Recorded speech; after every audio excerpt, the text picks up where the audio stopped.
केजरीवाल जी पहले खुद कह देते हैं कि बिजली फ्री, पानी फ्री, ये फ्री, वो फ्री, और उसके बाद फिर केंद्र के पास जाते हैं कि भैया हमको ग्रांट दे दो। ग्रांट नहीं है हमारे पास। जब हमारे से केंद्र की सरकार IGST ले रही है, अगर हमने उनसे वो पैसा मांग लिया, आर्थिक मदद मांग ली, तो क्या गलती की? ये देख पा रहे हैं, ये लिख रखा है यहाँ पर प्रीतपाल जी ने, और ये यहाँ से पढ़कर बोल रहे हैं। लोग कहते हैं कि केजरीवाल बहरूपिया है और विपक्षी कहती है केजरीवाल आतंकवादी है। ये कहते हैं कि भाई केजरीवाल जी ने बोला टैक्स फ्री कर दो, ये बोलते हैं बीजेपी वाले टैक्स फ्री के लिए। अगर उन्होंने ये कह दिया कि ये यूट्यूब पे डाल के फ्री दिखा दो, जब तुम्हें इतनी इस फिल्म को इतना पढ़ा। अभी आपको रोकना चाहूंगा। सांड की आग केजरीवाल ने फिर टैक्स फ्री क्यों की थी? उन्होंने यूट्यूब पर क्यों नहीं डलवाया? आपको पता है? यूट्यूब पे देखो इस मुद्दे के बारे में। साडा कुत्ता कुत्ता, त्वाडा कुत्ता टॉमी।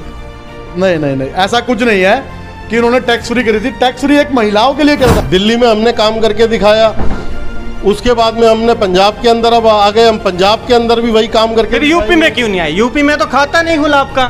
कोई बात नहीं। क्या जनता को लालच देकर आप लोग राजनीति वोट बटोरना चाहते हो? फिलहाल आप देख पा रहे हैं आम आदमी पार्टी के जिला अध्यक्ष प्रीतपाल जी हैं। कुछ लोग ये भी कह रहे थे कि अरविंद केजरीवाल आतंकवादी हैं और उसके जितने समर्थक और कार्यकर्ता हैं वो गुंडे हैं। क्या आप गुंडे हो? इसका जवाब हमारे केजरीवाल जी ने। सबसे पहले तो मैं आपके चैनल के माध्यम से पानीपत की जनता का धन्यवाद करना चाहूँगा। 2024 में झाड़ू चलेगी? बिल्कुल चलेगी जी। अभी कह रहे हैं सिक्के टूट जाएंगे झाड़ू के। वो तो जी वक्त बताएगा।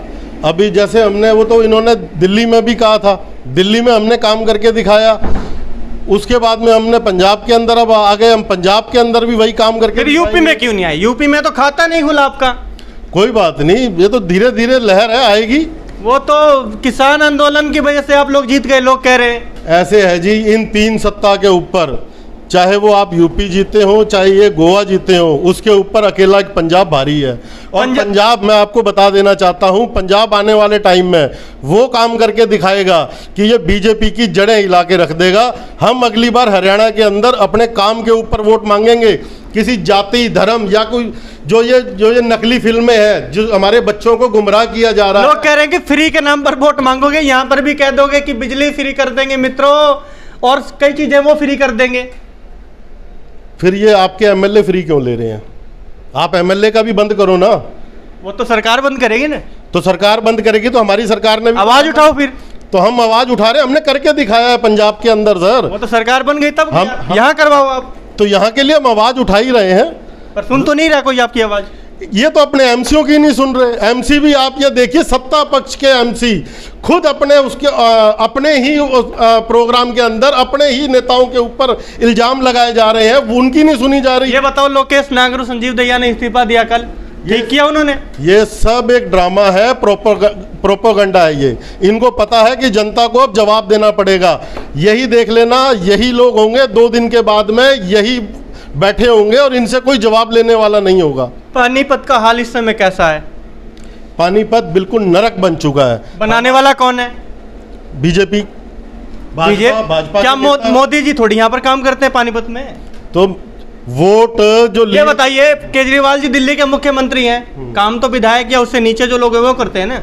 तो वहां पर काम तो हुआ, जमीनी स्तर पे काम तो हुआ, जनता को सुविधा तो मिली। यहाँ का असली गुनहगार कौन है, मैं ये जानना चाह रहा। यहाँ के असली गुनहगार यहाँ के भ्रष्ट नेता हैं। कौन से नेता है? नाम खुलकर बोलिए, डरते क्यों हैं आप? हम किससे डरते हैं? बताइए फिर कौन है नेता? नेता जो इन्हीं के हैं। कौन है नेता? नाम इनके MLA हैं, इनके मेयर हैं। नाम बताइए ना। आप एक बात बताइए, नाम बताने में क्यों डर रहे हैं आप? एक मुझे बोलने तो दोगे? बोलने तो नाम बताने में डर रहे हैं ना। मैं नाम नहीं, मैं स्पष्ट बता रहा हूँ। बताइए। इन्होंने यूपी के अंदर स्टार्ट होते ही एक फिल्म दी, द कश्मीर, और वही इन्होंने अब बातों को घुमा रहे हैं। मैंने अभी पूछा नेता का नाम बताइए। बता रहा हूँ। और इन्होंने एक अभी फिल्म रिलीज हुई है करनाल के अंदर, द करनाल फाइल्स, उन्होंने वो फिल्म रिलीज होते ही बंद कर दी। वहां पर क्या था, एक डीटीपी और तहसीलदार के ऊपर इन्होंने ढीकड़ा फोड़ दिया, जबकि उसके करता धरता सीएम सिटी के अंदर अगर इतना बड़ा कांड हो रहा है तो उसके जिम्मेवार कौन है? उसके जिम्मेवार बीजेपी के नेता हैं, बीजेपी के शीर्ष नेता हैं। और मैं आपके माध्यम से साफ साफ कहना चाहता हूं, पानीपत का गुनहगार कौन है? आप करनाल कैसे पहुंच रहे हैं? पानीपत के बारे में बताइए ना भाई साहब। उसके जब जो इनका सबसे बड़ा मुखिया है, जो इनका सीएम है, जब वही गुनहगार है तो आप नीचे पानीपत हो गया, हरियाणा हो गया या आपका अंबाला हो गया, फिर आप कहां से बच सकते हो? पानीपत नेता का नाम नहीं बताया अब तक आपने। मैं आपको बता ही रहा हूं कि यहाँ का मेयर, यहाँ का एमएलए सब गुनहगार है इसके अंदर। यहाँ का इनके एमसी एक एक गुनहगार है। इन्होंने पानीपत की जनता को खूब लूटा है, इन्होंने नगर निगम के अंदर खूब भ्रष्टाचार करे हैं। तो आप फिर आवाज उठाइए इनके ऊपर, विपक्ष है अब तो उठा ही रहे हैं सर। राष्ट्रवादी सरकार बन गई आपकी। बिल्कुल जी, उठा रहे हैं, हम जमीन पे उतर रहे हैं। हमारा डेली कोई ना कोई प्रोग्राम हो रहा है, आपके माध्यम से भी सड़कों पर भी उतर रहे हैं। आज मैं तारीफ करना चाहूंगा निर्जा जी की, जिन्होंने आज ये शव यात्रा निकाली। यानी कांग्रेस और आम आदमी पार्टी अब मिक्सअप होगी? मिक्सअप क्यों होगी? जो भी जनता के हक की आवाज उठाएगा, चाहे कोई भी उठाए। बीजेपी भी उठाती है आवाज, फिर वो भी आपकी। अगर बीजेपी का भी कोई पार्षद उठाएगा तो हम उसके भी साथ में। यानी वो बीजेपी कांग्रेस आप सब भाई हैं? भाई क्यों है, हम तो जनता के भाई हैं, जनता के काम के भाई हैं। जो जनता के साथ है, जो जनता के हित के काम के लिए है, हम उसकी आवाज उठाएंगे। अगर इन दोनों ने काम आवाज उठाया होता तो आम आदमी पार्टी को बनाने की जरूरत ही नहीं थी। आम आदमी पार्टी का निर्माण ही जनता की आवाज उठाने के लिए हुआ है। ये प्रीतपाल जी हैं, 5-6 महीने पहले कुछ नहीं बोल पाते थे, काफ़ी डरे हुए रहते थे। जब से सरकार बनी और आम आदमी पार्टी का एक हवा चला, अब ये खुलकर बोलते हैं और अच्छे अच्छे नेताओं की बोलती बंद भी कर देते हैं। प्रीतपाल जी, केजरीवाल जी का कोई चूरन आपने भी खा लिया है? सर, चूरन नहीं खा लिया। 6 महीने 7 महीने में हमने आम आदमी पार्टी को परखा, देखा हमने अंदर घुस करके, क्या ये और पार्टियों की तरह भ्रष्ट तो नहीं है, कहीं इसके हाथी के दांत खाने के और दिखाने के और तो नहीं है। लेकिन आज हम अपनी पार्टी से बिल्कुल संतुष्ट हैं। हमने देखा पंजाब के अंदर लोग पैसे लेके बैठे हुए थे, लेकिन इन्होंने एक गरीब आदमी को टिकट दी। आप आम आदमी पार्टी में क्यों आए?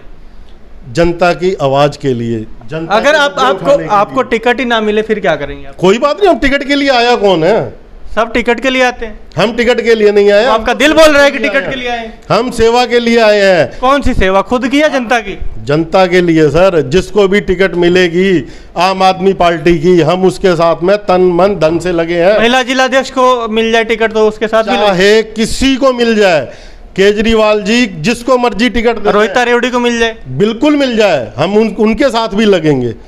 देखिए जी, टिकट देने का काम, मतलब आप सेवक हो, हनुमान जी की तरह तो गदा उठाकर पीछे पीछे घूमोगे। आप जो कहना चाहे वो कह दीजिए, हम बिल्कुल सेवक है, हम आंखें बंद करके लगेंगे। ये हमारे बहुत ही प्यारे भाई प्रीतपाल खेड़ा हैं और आने वाले विधायक है, जनता कह रही है। फिलहाल टाइम बताएगा कि वाकई क्या जनता इन्हें चुनेगी नहीं चुनेगी।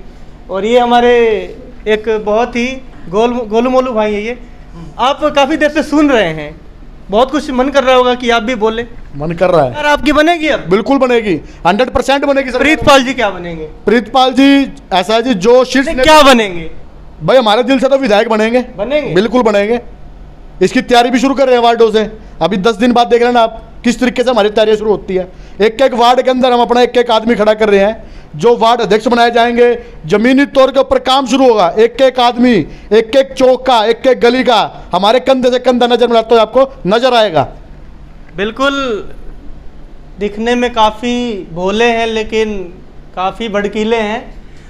आप लोगों से अपील है कि इस इंटरव्यू को ज़्यादा से ज़्यादा शेयर करें। और हरियाणा और पानीपत की जो ये राजनीति है, इसमें काफ़ी खलबली मची हुई है, काफ़ी उथल पुथल है।